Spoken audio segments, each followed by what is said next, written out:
It's easy to think in 2 dimensions, but what about 5? What about 12,000? How do you visualize that? Once I started thinking about these as individual points on a number line, things started to make sense. Each one of these axes is really just a feature that encodes some information about this point. And so that's what we're going to talk about today. This point contains the information 3, 2. This is 2 dimensions. Easy to reason about 2 dimensions, right? We could go left to right, we can go up or down. If you think of like a 3D sphere, you can sort of visualize it like this. But what happens if you try to think of 4 dimensions or 5? You can't visualize that anymore. The spatial reasoning breaks down.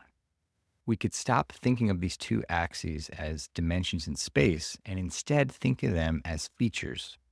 Features that this point encodes. This point here has 3 for the value x and 2 for the value y. So instead of visualizing x and y this way as our horizontal and vertical coordinate grid, we can think of them as separate number lines. This is still our x-axis, but now we took the y-axis and made it horizontal. So these are just individual number lines, but they still represent the same thing. These are still an axis or a dimension for this point. And now to represent the point 3, 2, we would plot it on 3 in the x-axis and 2 in the y-axis. This is still the same information encoded by this point 3, 2. We have 3 in this dimension, the x dimension, and we have 2 in the y dimension. Now let's say we wanted to bump this up to 5 dimensions. And so creating some arbitrary point in 5-dimensional space would look like this. This is 3 dimensions.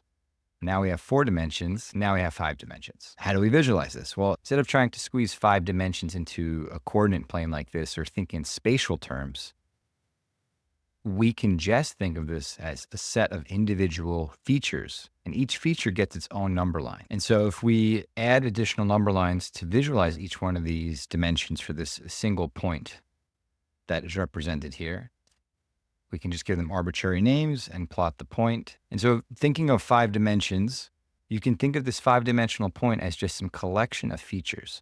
These features each combine to represent this one individual point in a 5-dimensional space. And this is what clicked for me when I stopped trying to visualize these dimensions in space, but rather just thought of each dimension as its own feature set with some value in this individual space that taken together or taken collectively creates this single point in a higher dimensional space.